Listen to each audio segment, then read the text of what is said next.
You just think about what would happen in human relationships if, think of the fact that I've never done a DNA test to find out whether my parents are really my parents. I trust that they are. They've cared for me, they've loved me. And perhaps there would be situations, and I would grant that, where a person might want to do a DNA test to establish the biological connection with their parents. In most cases, in fact, we live by trust in our relationships. And if for the furthering of the truth and the furthering of the human community and enterprise, there is advocated not trust, but doubt, then it seems to me that philosophy, among many other arts and practices, will suffer greatly. I think the other difference too is that it seems to me that it's all the rage from the Enlightenment onwards, really, in matters of philosophy and other areas of knowing too, particularly theology, to create one's own truth and to create reality. And the human being is seen as someone who constructs and projects his or her reality upon the world. And we make things mean and we make things be what we want them to be. The human will, the autonomous human being, individual human being, creates and fashions his or her own reality. And whereas for the ancients, it seemed to me that the way in which they thought about the world, the way in which they did philosophy and theology too, was, no, we don't create reality, we receive reality.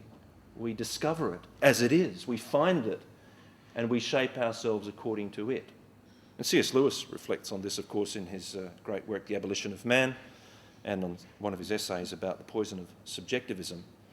How, in fact, science and religion are much more closely allied in that both science and religion recognise a world of external reality and try to shape our minds and our souls to conform to that reality. That's what science and religion have in common.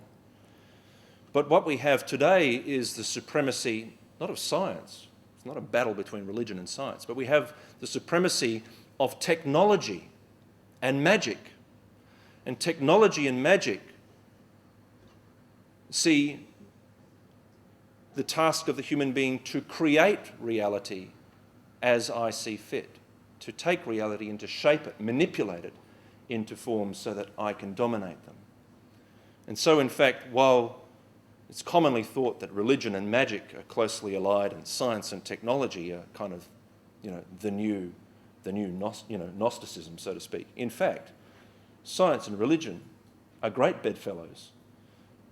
Technology and magic are great bedfellows too, or perhaps horrible bedfellows, because when they rule the day, then reality is whatever you want to make it and manipulate it to be. And if our universities are captive to that ideology, if our universities are captive also to the totalitarianism of productivity and utilitarianism, then again philosophy will suffer, because it'll only be as useful as it is to produce economic or social benefits. As soon as you do that to ultimate fields of knowledge and knowing, then you destroy them.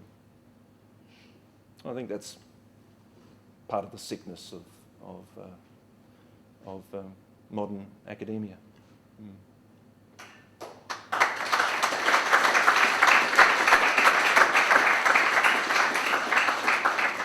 Thanks for that clap, brother. That was about as much as I could bear.